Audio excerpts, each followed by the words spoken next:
You're listening to Areva Martin in real time. I'm Dr. Nicolai Corte, and I'm filling in for Areva Martin today. You are listening to KBLA Talk 1580. We're in touch until you be in touch. You can follow me on Instagram and X and Spill and all the platforms at Dr. Nicolai. That's DrNiQuartelai. Yep, every vowel but O. That's my name. Pro tip, you can type in Dr. Ni, DrNii, and boom, bam, boom, pop right on up. Also, be sure to download the KBLA app to listen to us live or on demand, or simply tell Alexa to play KBLA Talk 1580. And like magic, just that quick, uh, we're right there with you. While you're at it, make sure to use the open mic feature on the app, and you can always leave us a voice memo and share with us your take on news of the day, or maybe it's something that one of our guests said, or maybe you just have something on your mind that you think we need to know about. Well, use the open mic feature because we want to hear from you. And shameless plug, you all can download the Areva Martin in Real Time podcast and listen to that on the go, anywhere, all the time. If you're going to download her podcast, you can also download mine, a More Perfect Union podcast, also available. And that way you carry us with you everywhere you go. In case you didn't know, KBLA Talk 1580 is your election information station, and we just released our first ever survey of Black Los Angeles County voters. The groundbreaking results highlighting a wide open LA County District Attorney's race, plus the community's views on crime, criminal justice, and other key issues that are not being addressed by the DA candidates. To see the unique results of our very first political poll of likely voters, likely black voters in LA County, hit our website at KBLA1580.com. That's KBLA1580.com. While you're there, check out the rundown of all the candidates that we've interviewed to date. And you should take a moment to fill out our climate justice survey while you're at it. No talk station in Southern California is covering this important election quite like we are. And so, it's a nice reminder that at KBLA Talk 1580, we've got your black. All right. With that, on to some of the biggest news headlines of the day. Ooh, the streets are talking, the internet is talking, people are talking about special counsel who's seeking no criminal charges in Biden's classified records case. The New York Times is reporting that the special counsel investigating President Biden said in a report released on Thursday that he had decided no criminal charges are warranted against Mr. Biden over his handling of classified materials after leaving the vice presidency in early 2017, but it found evidence that Mr. Biden had willfully retained and disclosed some sensitive material. Robert K. Hur, the special counsel, said in his highly unflattering report, did I say unflattering? Because I meant unflattering. It was really not flattering. It was an unflattering report that Mr. Biden had left the White House after his vice presidency with classified documents about Afghanistan and notebooks with handwritten entries implicating sensitive intelligence sources and methods taken from internal White House briefings. The report said that Mr. Biden had shared the content of the notebooks with a ghostwriter who helped him on his 2017 memoir, Promise Me Dad, even though he knew some of it was classified. While Mr. Hur decided not to prosecute Mr. Biden, some of his reasons for doing so are likely to raise new questions about the president's conduct and his mental state, portraying him as unable in interviews to remember key dates of his own vice presidency, and even precisely when his son Beau had died. It would be difficult to convince a jury after Mr. Biden left office that, quote, a former president well into his 80s was guilty of a felony that, quote, requires a mental state of willfulness. That's what Mr. Hur added. Mr. Hur's assessment will provide potential new political arguments for President former President Donald J. Trump in his battle to discredit the department over its far more serious investigation into his retention of classified materials, which resulted in criminal charges last summer.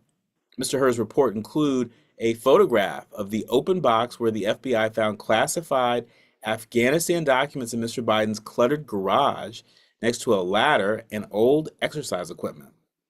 White House officials said that Mr. Biden had fully cooperated with the investigation and that he took the handling of classified information seriously. So that is a story that we will, I'm sure, continue to talk about in the coming days, in large part because the question of mental fitness for office comes up. And, it's an issue that cuts a few different ways. On one hand, people want to know that there are no signs of, uh, memory loss, no signs of perhaps, dementia in some form or another. But mental fitness is also about your judgment. Mental fitness is also about your temperament. And so it's going to be interesting as uh, American voters continue to mull over what their operational definition of mental fitness will be in this upcoming election, being that you have uh, likely two leading contenders where mental fitness cuts a few different ways. And so we'll continue uh, to sow into this conversation as the conversation continues to develop in the streets, on the internet, and everywhere in between. Moving along, Jonathan Majors had a history of abuse in relationships. That's what some women are saying. The New York Times is also reporting that since the actor John Majors was found guilty in December of assaulting and harassing a girlfriend, he's maintained his innocence in his hope of reviving a once skyrocketing career that disintegrated in the wake of his conviction. In a televised interview last month, he said that he had, quotes, never struck a woman. That's what he said during the interview. But in pretrial statements to the prosecution in the assault case and separately in interviews with the New York Times, another former girlfriend, Emma Duncan, accused him of emotionally and physically abusing her, choking her, throwing her around, and bruising her. A third, Maura Hooper, also said that he had emotionally abused her. Speaking publicly for the first time, Ms. Duncan and Ms. Hooper, actresses who dated Mr. Majors before he shot to fame as the supervillain Kang in Marvel projects, described him as a controlling, threatening figure who isolated them from friends and career pursuits. You lose your sense of worth. That's what Ms. Duncan said. And in interviews with former colleagues, the Times found that Mr. Majors had a history of volatility on the set of the HBO series Lovecraft Country that included confrontations with female coworkers that led them to complain to the network. This afternoon, a lawyer for Mr. Majors said that he had not physically abused Ms. Duncan. That's what his lawyer said. She described the relationship with both women as, quotes, toxic, and said that Mr. Majors was taking responsibility for his role in them. She said that, quote, countless women in the entertainment industry can attest to his professionalism. The article that the New York Times published is based on interviews with not one, not two, not five, not six, not eight, not 12, but 20 people, including some who requested anonymity for fear of career repercussions, and on statements submitted to the prosecution in the December case in which Mr. Majors was found guilty of harassment and misdemeanor assault of Grace Jabari, a former girlfriend. He's scheduled to be sentenced in April, though his lawyer asked on Tuesday that the judge throw out the jury's guilty verdict. And so that's some of the latest news coming up on Jonathan Majors. A fall from grace, to say the least, but it's important, I think, that with cases like this, we consider what restorative justice can look like. I'm of the belief that uh, as human beings, that there is some form of redemption in all of us, that we are not the worst thing that we've ever done. It doesn't mean that we don't get held accountable, but I think it's going to be interesting to see what does restorative justice look like in private and in public, in this case and those like it. And so uh, those are some of the leading headlines today. When we come forward, we have an outstanding guest that I've been really excited to chat with. Her name is Alicia Gordon, and she's with The Current Project. She's an award-winning teacher, faith leader, and social strategist who works at the intersection of social advocacy and culture. That's my kind of change maker, and I have a feeling she might be your kind of change maker too. More when we come forward. You're listening to Areva Martin in real time on KBLA Talk 1580. You're listening to Areva Martin in real time on KBLA Talk 1580.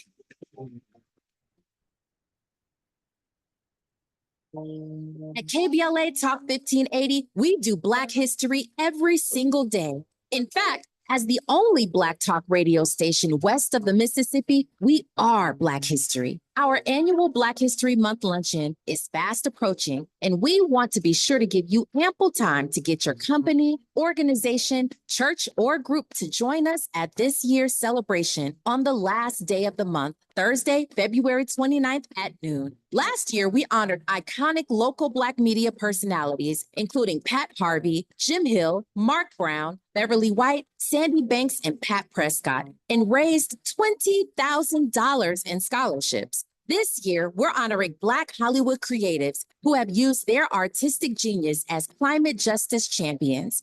At this year's luncheon, we will be showcasing and sharing their inspiring work on our big screen, plus a scrumptious meal, live music, great company, and lots of fun with your favorite KBLA Talk 1580 hosts. So contact us today at info@smileyAudiomedia.com or call 323-290-4690. That's info@smileyAudiomedia.com or call 323-290-4690. We hope to see you Thursday, February 29th, as we close out Black History Month. At KBLA Talk 1580, we've got your Black. Your Black. On your period, sudden gushes happen without warning. But now you can say goodbye to stand-up gush fears, thanks to Always Ultra Thins with rapid dry technology. It absorbs gushes 2 times faster than the leading store brand and gives you up to 100% leak-free protection. Hello, clean and comfortable with Always Fear No Gush. Of course, I use Mr. Clean Magic Eraser to clean tough messes off my stovetop and bathtub. But then I discovered I can also use it to easily clean my patio furniture and even my shoes. I'm hooked. And when wipes won't cut it, I use Magic Eraser Sheets. They're thin and flexible erasers, perfect for everyday messes, like gunk on my counters and sinks. They really are magical. The reviews are in. Mr. Clean Magic Eraser and Sheets make cleaning look easy. Substance use disorder and addiction is so isolating. And so as a Black woman in recovery, hope must be loud. It grows louder when you ask for help and you're vulnerable. It is the thread that lets you know that no matter what happens, you will be okay. When we learn the power of hope, recovery is possible. Find out how at startwithhope.com. Brought to you by the National Council for Mental Wellbeing, Shatterproof, and the Ad Council.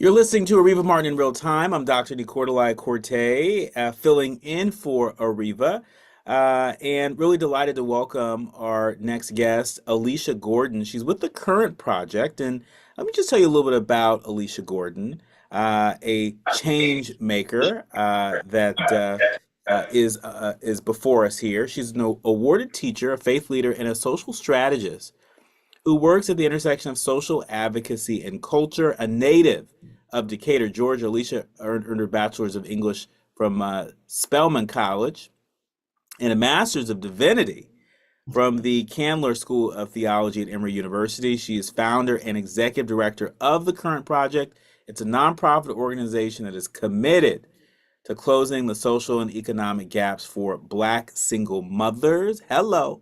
Utilizing the intersection of strategic programming and policy to lengthen the runway for thriving. I love, love, love, love, love that, and am really excited to welcome you to the show.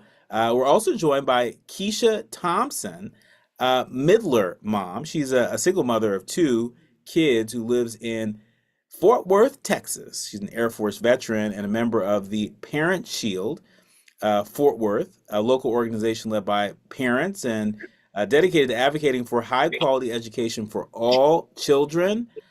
Welcome, welcome, welcome, ladies. I'm delighted to fill in for Areva Martin, especially on the day where I get to talk to you. Yeah, so excited. Thanks for having me here. Hey, Keisha. Well, great. It's great to hear you as well. And so, I want to start with you, Alicia. Tell us a little bit about the Current Project and what inspired you to create this organization for all the Black single mothers out there. Yeah, thanks for that fantastic intro. The Current Project, as you said, is an organization committed to social and economic thriving of Black single mothers. I'm a Black single mother of a college student, if you can believe that, and very much built out of my experience of moving to this place of trying to get it to a place of social and economic thriving. And so our organization is really committed to thinking about how do we create strategic programming that really fuels into this notion of making a case for policy that sustains the thriving. One of the things that we've learned as an organization is that folks program to fill the gaps, which are really important. But we put people back into communities that can't sustain the thriving that they've made, right? So that means there needs to be some kind of policy change on the ground. Our particular focus is what you said, these middler moms. These are mothers who are out earning social safety net, but under earning to economically thrive. It is a very niche group of Black single mothers that we've carved out as our focus when we think about the kind of levers we want to pull to move women into from a place of surviving into thriving. And so I find that the best work is the work that's out of our own lived experience. And so when I started this organization about 3 years ago, that really has been our focus. And now we're really thinking about how do we use things like data research to drive our work. And I want to bring in Keisha Thompson. Keisha, right? Keisha, not Keisha. Kiasha, thank you. I want to bring Kiasha into the conversation. You are a middler mom, and when I first saw this term, I didn't know what it was. I'd never heard of a middler mom, and so for those of us where this is the first time we're hearing this term, break it all the way down. Like, what is a middler mom? Well, for me, a middler mom is someone who's not at the lower end, but not at the higher end either. We're more of just trying to break middle ground, trying to find it. We're not struggling, but we're not where we want to be either. Okay, so basically, it's like you're sandwiched. These are moms that don't have the means to necessarily hire a nanny, right? Or to have the kind of support system that they can pay for out of pocket, right? But these also aren't moms that aren't working or don't have means, right? And so you have just enough, but not enough breathing room. Is that about right? We make things happen with what we have. All right. Okay. Right. I mean, well, listen. I know that's right.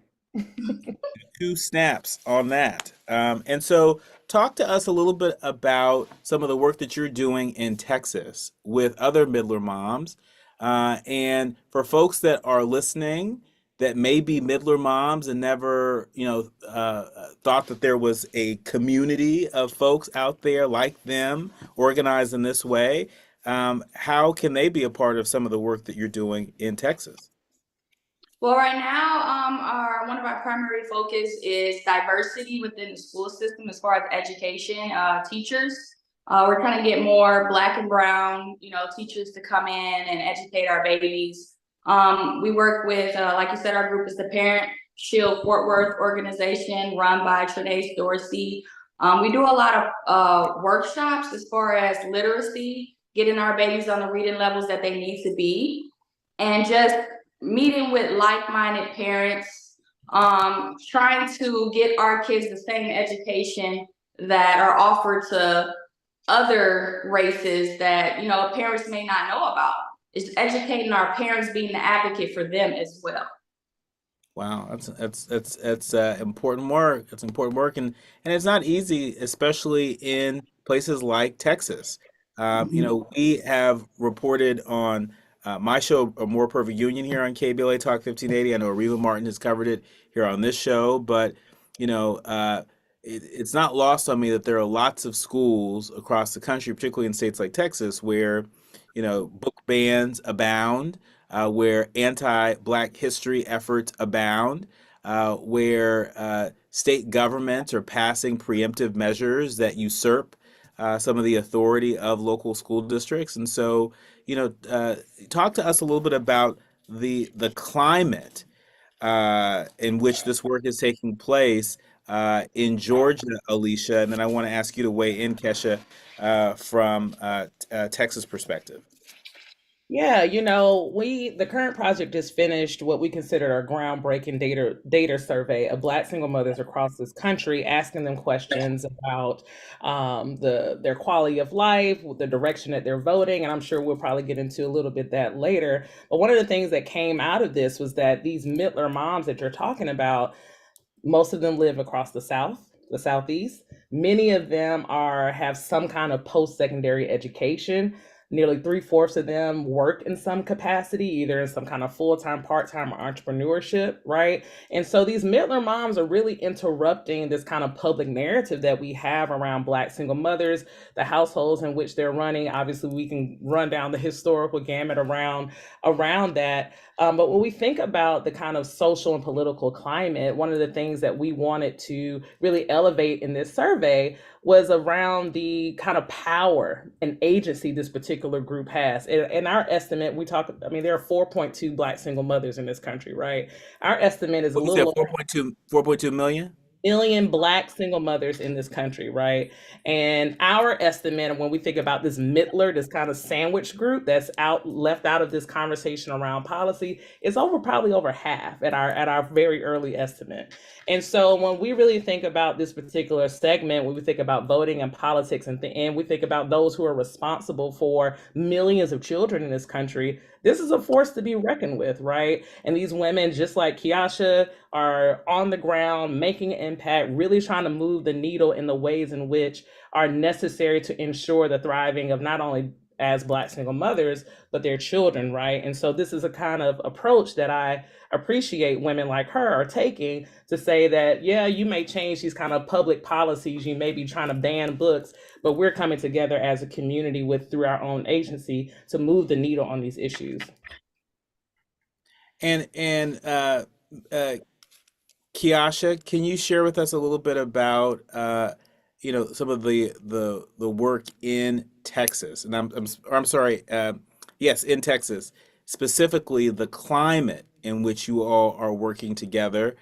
For folks that may be less familiar about how much more difficult this work might be in places like Texas right now, please orient us. The work that we're doing right now, like I said, we're more focused on educating our parents. That's where we're starting. And we're going to the board meetings, we're going to the districts, we're coming out in numbers, we're showing up, letting them know that parents do care. No matter what the narrative they have perceived in their head, we're changing that. Like she said, we're letting them know we're here. We're going out, we're going to libraries, doing pop-up shops, we're doing coding with the kids. Just being the voice for our community, the voice that has shut us down, the voice that told us that, our voices don't matter. we're banding together. We formed this group of like-minded single Black women and Hispanics to let them know that no, we are not going to continue to be shut down.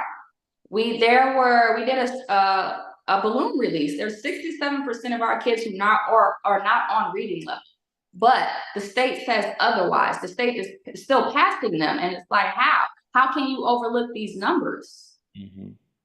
It's Six- not adding up.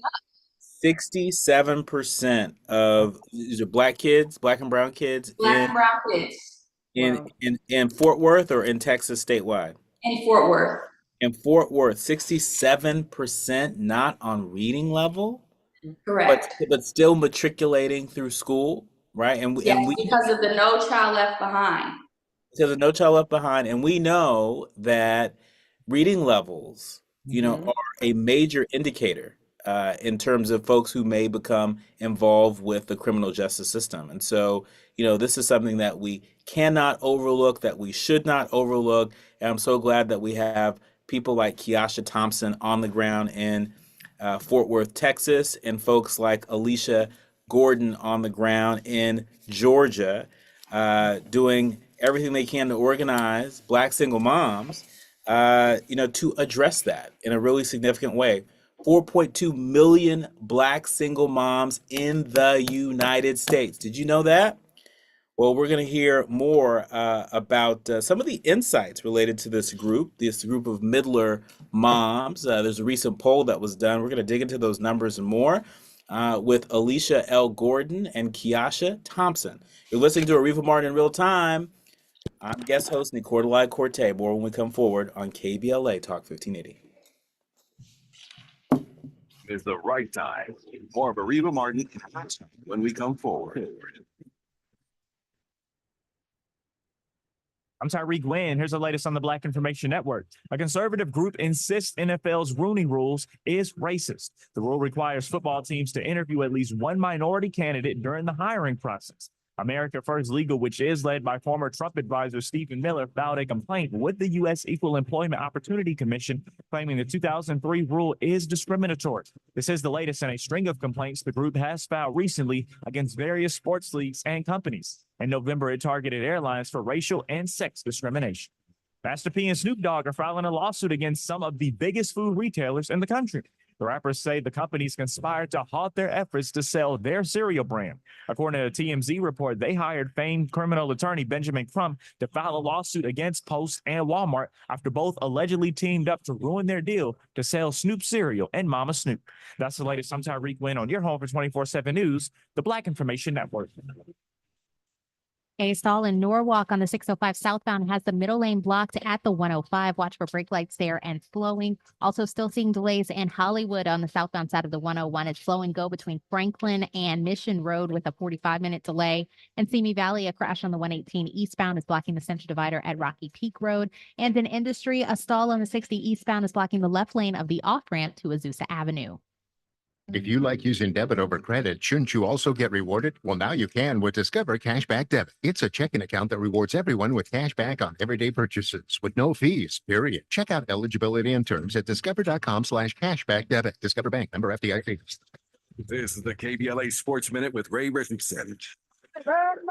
The Lakers are back in action tonight after being off since Monday. They played the Denver Nuggets at Crypto.com. The Lakers have won 3 straight. Tip-off time tonight is 7 p.m. on TNT. NFL Commissioner Roger Goodell has a lot more work to do with his diversity hiring push. None of the NFL's 32 teams have a Black offensive coordinator for next season. That position is viewed as a key stepping stone to becoming a head coach. Today's Black History Month sports moment: on February 25th, 2002, Compton native Venus Williams became the first African-American woman to be ranked the #1 female tennis player in the world. Venus was 21 at the time. She had turned pro at the age of 14. Venus and her sister Serena would go on to win a combined 30 Grand Slam titles and earn more than $123 million in prize money. No debates, no speculation, just the info you need. That's your KBLA Sports Minute. I'm Ray Richardson. More news, opinions, and conversation when we come forward on KBLA Talk 1580. Climate is king.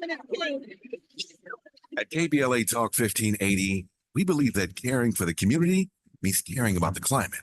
You might have heard that we announced a pretty bold 12-month, $2 million campaign to do four things: increase climate literacy, turn up the volume on communities of color in the climate conversation, connect everyday people with the resources they need to survive and thrive, and highlight frontline climate justice crusaders of color throughout this year. KBLA Talk 1580 will be bringing you insightful interviews on all of our shows to help raise your climate IQ. Each quarter this year, we will also be hosting free climate events in various communities throughout the city with food, fun, and forward-thinking conversations. Thanks to partners like LADWP, Metro, Caltrans, the Sierra Club, the California Community Foundation, the California Endowment, AQMD, MWD, and more. You'll also be hearing more about a couple of national town halls broadcasting live from Los Angeles, to which you will be invited. And we'll be rolling out a robust social media campaign on all our platforms, as well as an outdoor media campaign, all designed to educate, enlighten, and empower you in our fight for climate justice. Caring about the community means caring about the climate. At KBLA Talk 1580, we believe that we really can change the world if we care enough, and care enough, and care enough, and care enough. Listen up, City of Los Angeles renters that live in rent-controlled units. Landlords can now increase your rent by 4%. Know these three facts. The rent increase is allowed February 1st, 2024 through June 30th, 2024. An extra 1% per utility up to 6% can be added if the landlord pays the entire gas and electric bill. And illegal rent increase complaints can be filed at housing.lacity.org. Check if you live in a rent-controlled unit and learn more at housing.lacity.org. Be informed, be protected, be at home. This is KBLA Talk 1580, home of the 2024 Climate Justice Campaign. The possibility of lung cancer can be pretty scary, especially if you're one of approximately 8 million current or former smokers at high risk. That's why SaveByTheScan.org wants you to know that now there's a breakthrough low-dose CT scan that can detect lung cancer early, and it only takes 60 seconds. You stop smoking, now start screening. For an easy quiz to see if you're eligible, visit SaveByTheScan.org. It could save your life. SaveByTheScan.org is brought to you by the American Lung Association's Lung Force Initiative and the Ad Council.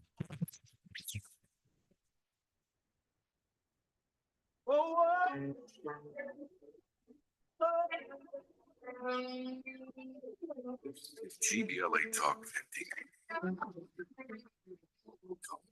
Radio. Let the music create lyrics.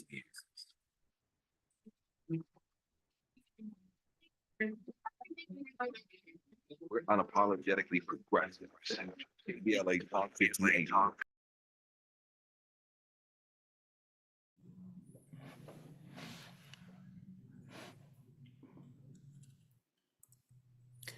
You're listening to Areva Martin in real time. I'm Dr. Nicordelai Corte filling in for Areva. And in the best of company, I'm joined by Alicia L. Gordon, who is an incredible change maker. I just really enjoy being in conversation with the change makers among us. I'm talking about the people that are in the arena, that are doing the heavy lifting, that are organizing, that are making this a more perfect union the best way they know how. Alicia is the founder and executive director of the Current Project, which is a nonprofit organization committed to closing the social and economic gaps for Black single mothers. Yes, there's 4.2 million Black single moms in this country, and Alicia L. Gordon and her organization, the Current Project, they see our sisters, just as we here at KBLA Talk 1580 see our sisters. And we are delighted to have you here to amplify the voice of those sisters and the work that you're doing. We're also joined by Kiasha Thompson, who is a middler mom. This is a new term to me. I'm totally geeking out over this, because, these are the moms that are sandwiched in between having the means to be able to, take care of their kids and other obligations. And then there are moms that don't have the means, right? And so they're sandwiched like right in between. They have just enough, but not exactly what they need. And they feel the squeeze. So when we talk about this economy, and who it's performing for. When we talk about opportunity to climb the ladder of economic mobility, social mobility, these middler moms are oftentimes caught in between the rung, right? And so we're learning more about these women that are part of our community. And so Kiasha Thompson is a middler mom. She's also an Air Force veteran, and she's joining us from Fort Worth, Texas, where she's a member of Parent Shield Fort Worth, a local organization led by parents and dedicated to advocating for high quality education for all children. And so, look, I know there's a lot of your work that is nonpartisan. And so, we're not going to talk partisan politics. We're going to talk about the political environment. You all are doing this work in Georgia and Texas, and each and every day on this microphone, chances are there's something happening in Georgia or Texas that impacts us all. And so, we've talked a little bit about the environment on the ground. But let's put our asset lenses on. Like what's going well? What is gaining traction in Georgia and in Texas that you all feel inspired to build upon just as we begin the new year? Alicia, you want to start us off I and can. uh, I want to name that what's the silver lining in Georgia? well, I want to name that I live in Harlem. I'm in New York. So, but I'm from Georgia. Okay. But we're a national organization, so we have our hands all across the country. And I think whether it's in Georgia or in Texas or other places, I think what is going well is grassroots efforts, right? We saw what the state of Georgia in particular the county that I'm from, DeKalb County, was able to do in the last election and really getting the state to move forward towards some blue momentum. But I think that there's something really to be said, not only just about grassroots efforts and how people are making moves on the ground, but like what's possible is about the funding models, right? We often find that whether you're talking about from historical movements to now, one of the things that was really important to make sure they were successful was about how was it funded, right? Like what are the kind of coordinated efforts that are happening? And so when I hear questions like this, I'm always giving the props back to the people on the ground, right? They're typically the ones that are doing it well, that are doing it, hell or high water. And what I have been seeing that really has helped take a turn toward a positive trend is that just the everyday average person realizes how important it is for us to be fiscally responsible for those who are doing the work on the ground, right? We talk about it a lot here in New York City about electing new officials and things of that nature. And the kind of rub between the people that we know have the power and the empathy and the compassion and the kind of grit it takes to run for office and actually move the needle on issues, but also recognizing that it takes a lot of money to run for office, right? And so what I'm starting to see is that the everyday person is starting to understand how important it is for us to make investments to grassroots movement, grassroots organizations, grassroots leaders, to make sure that they have the kind of fortitude and financial fortitude to make the journey to the finish line. And speaking of making the journey to the finish line, we know that Black single moms speak out. There's a new poll that underscores some of the concerns over the direction of the country and the struggle to cover basic expenses, and obviously the importance of public school choice. 69% of Black single moms feel the country is headed in the wrong direction. Kiasha, do you feel that way, or are you working with organizing a critical mass of Black women that also feel that way, that the country is headed in the wrong direction? Yes, I actually do feel that way. We're heading in the wrong direction, not as far as education, but as far as where we want to be. We have these goals and these aspirations, and I feel like we're heading in the wrong direction because, like I said before, a lot of us don't feel backed, or we're guaranteed these false promises and these false hopes and dreams that never come through, or we're waiting and waiting and waiting. And it's like, when does tomorrow come? Yeah, and I also saw that 86% of the women polled here say that they were more likely to support political candidates who support school choice. That sort of surprised me a little bit. I mean, school choice has been an issue, that has been a part of our national conversation for some time now. But I never remember seeing a figure quite that high, 86% saying they're more likely to support a political candidate who supports school choice. Uh, does this mean that this group of Midler moms are, sort of more libertarian or becoming more libertarian in their politics, Alicia? Well, when we launched this survey that you are referencing, the primary question that we were asking was around this notion around school choice. And that very thing came up. Like school choice is kind of one of these charged things that, often doesn't come up, at least in this particular demographic. But what we have seen out of this study, that number of 86% of Black single mothers who are willing to vote for candidates who support school choice. You know what that signaled to me? It actually signals to me that Black single mothers are willing to support candidates that encourage and support their agency, right? We don't see it as far as the current project is concerned. School choice is not like a political talk point, right? It really is about Black single mothers having control and agency over one of the most important decisions they will make about their children's well-being and academic success their entire lives, right? We all know and agree, and Kiasha just said it, over 60% of the students in Fort Worth are below reading level, right? And so much of that is directly connected to a Black single mother's inability to make choices about where their children go to school. So obviously public school choice is one of those things, but we're thinking about the myriad of choices. And so when we think about this issue around school choice, we really want to frame it as how do we continue to ensure that the thriving of Black single mothers and their family are also tied to their direct agency.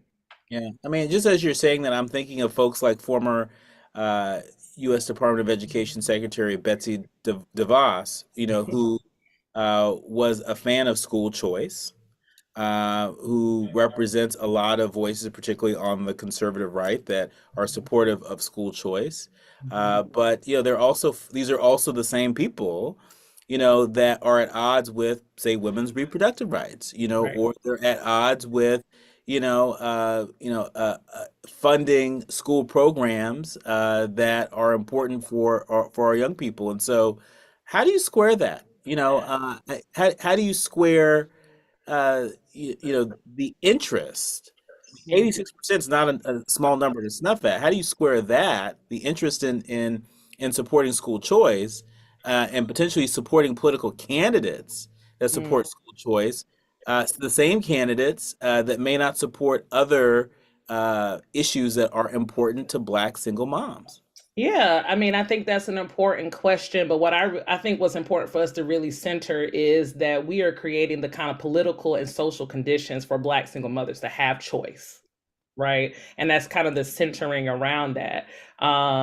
And that public school choice, and whether it's magnet, whether it's charter, whether, whatever the gamut of choices is really centering to ensuring that Black and brown kids are able to lean into their full intellectual and academic experiences, right? And so I think that all of us are making these kind of having to make these barters around things. But our centering is the social and economic liberation of Black single mothers and their families. And obviously, we want people to always center that. And so that's why I'm always pointing us back to school choice is not a political token. It is not something that we're going to throw up against the wall as some kind of left or right wing thing, but it is an exercise for Black single mothers to exercise their agency in really meaningful ways that have literally long lasting impacts about when you think about where your children have access to go to school. In our remaining minute before we go to break, Kiasha, I want to ask you this. More than a third of the folks that were surveyed can't cover basic expenses. 32% just barely can support their basic expenses. How do you square that reality with what we've been hearing thus far in this election cycle in terms of, the lowest unemployment rate, particularly Black unemployment rate that we've seen since folks have been collecting data on unemployment rates? Folks, really sort of talking up the U.S. economy. I mean, to me, it almost sounds like the tale of two very different Americas. The America for Black single moms and the America for everybody else. Do you see it that way? Honestly, yes, I do see it that way. There's always been a behind the scenes. We've always been there.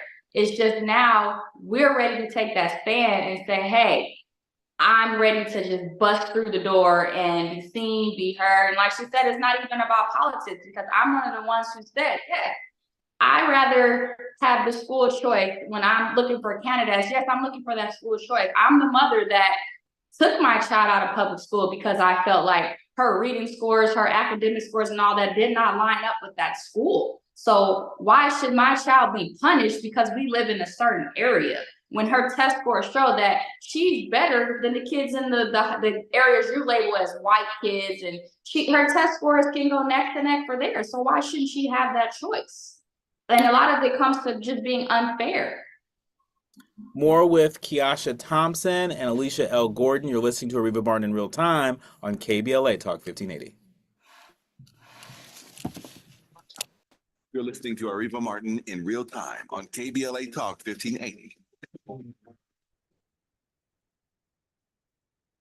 It's time to represent your community in the 2024 presidential primary election. When you vote, you get to decide what is best for you, your neighborhood, and your family. Use your power. Make a plan to vote today. Visit plan.lavote.gov. That's plan.lavote.gov to get everything you need to vote in the March 5th presidential primary election.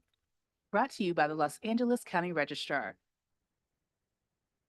Why choose a Sleep Number smart bed? Because no two people sleep the same. Only the Sleep Number smart bed lets you each choose your individual firmness and comfort, your Sleep Number setting. The Climate 360 smart bed is so smart, it actively cools or warms up to 13 degrees on either side for your ideal sleep temperature. JD Power ranks Sleep Number #1 in customer satisfaction with mattresses purchased in-store. And now save 50% on the Sleep Number limited edition smart bed. Limited time. For JD Power 2023 award information, visit jdpower.com/awards. To find a store near you, visit sleepnumber.com.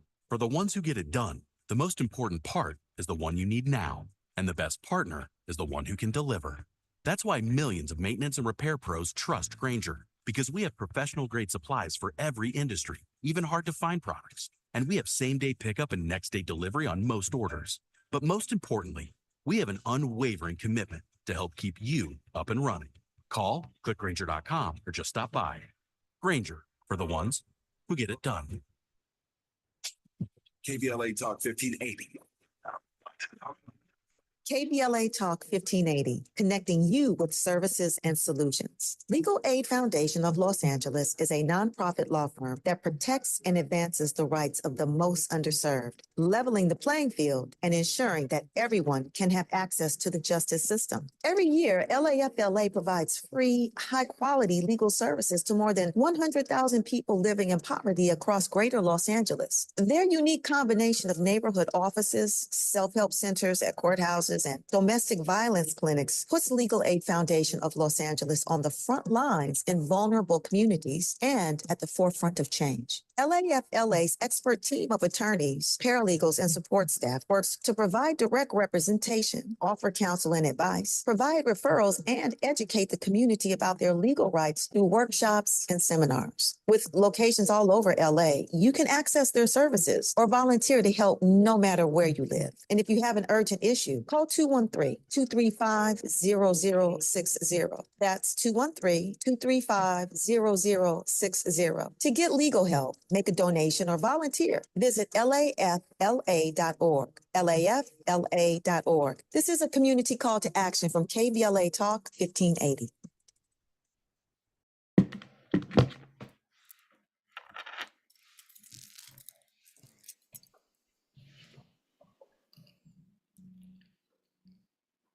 You're listening to Areva Martin in real time. I'm filling in for Areva, Dr. Nicordelai Corte, here to serve. And I'm serving in good company, joined by founder and executive director of the Current Project. It's a nonprofit organization committed to closing the social and economic gaps for Black single moms. Got Alicia L.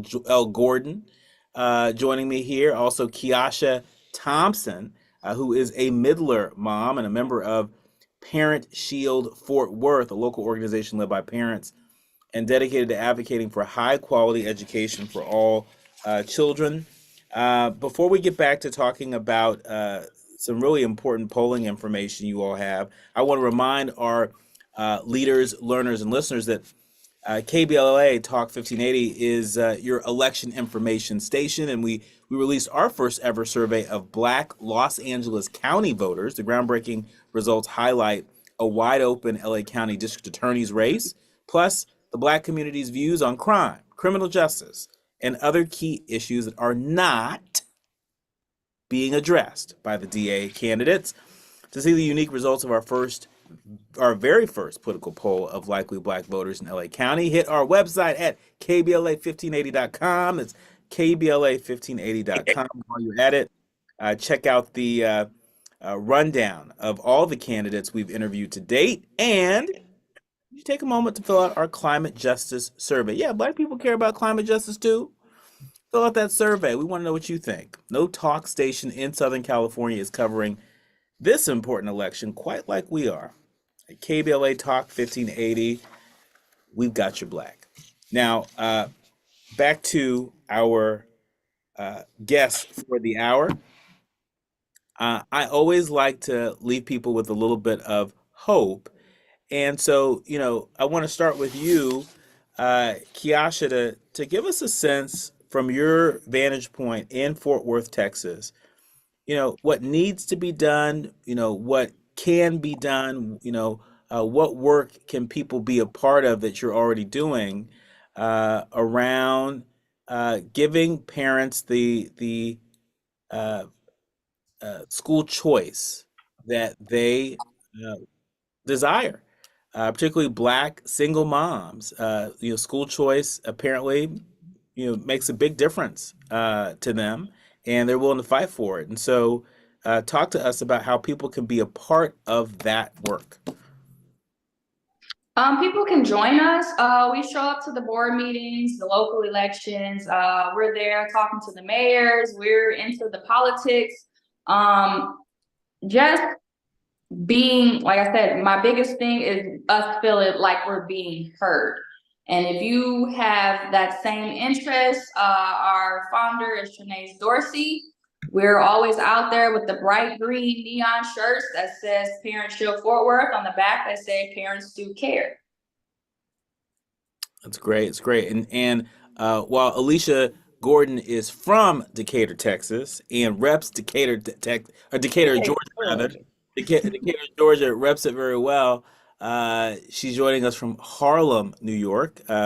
Your organization does work nationwide, of course. And so talk to us about how our leaders, learners, and listeners can be a part of the work.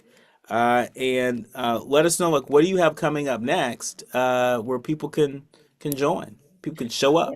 Yes, of course. So I want to invite every Black single mother who is listening today, tomorrow, forevermore to go to our website, thecurrentproject.org, click on Our Power, and sign up to join our coalition. One of the things that we recognize to be true is that we really want to bring the voices of Black single mothers into this work. I am just one person, and we've been doing this work, kind of ad hoc across the country through our organization. But we really we find that this is the time to bring Black single mothers into immobilize. And so I want to first invite Black mothers to join us in that journey. We recognize too that economics is really a lever for change. And so as an organization, everything that we typically do around our cohort programs, we have a program called Current Economics that we take Black single mothers through 6 weeks of economic and emotional wellness. We pair those two things together because we know that it's not that Black single mothers don't know what to do with their money. Like, we make $1 out of 15 cents all the time. But when you have these kind of compounded stressors and compounded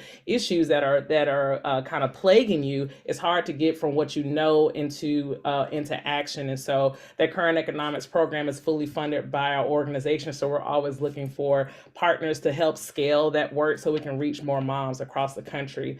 And one of the last things is really helping to really center policies that move Black single mothers from a place of surviving into thriving. Things around championing around things like child tax credit, or thinking about reframing public school choice as an opportunity for Black single mothers to really exert their agency is really critical. One of the things that will be happening this spring, we're launching a campaign of the name I can't even say right now, but we want to want you guys to join us this spring. We'll be doing some events in Atlanta and in New York to bring community members and stakeholders together to kind of lengthen the runway for Black single mothers in really meaningful ways. And we'll be having our annual fundraiser in Atlanta, the Current Ball, in May. And so definitely stay tuned for those things. That's awesome. Well, thank you both for your leadership. Thank you both for your vision. And thank you both for betting on Black mamas. And I'm sure to all the brothers that are out there listening, I'm sure there's a way for them to be supportive. You mentioned a few fundraisers that were coming up. That's an easy way to support, but go to which websites again, real quick? thecurrentproject.org. You can click the donate button and make a gift, and all that money goes right back into programming for our moms. And for Parent Shield, what website can people go to? We have a Facebook group called Parent Shield Fort Worth. So you can go on there and get information, bios, and it's not just single Black moms that are involved. It was the dads; they're involved as well. We love it. We love to see it. We love to see it. Well, thank you both for joining us here, Alicia L. Gordon of the Current Project and Kiasha Thompson of Parent Shield Fort Worth. Keep on keeping on, and we're gonna have to leave it here. My thanks to Areva Martin. She'll be back very soon. I'm Nick Cordelai Corte. You've been listening to Areva Martin in Real Time on KBLA.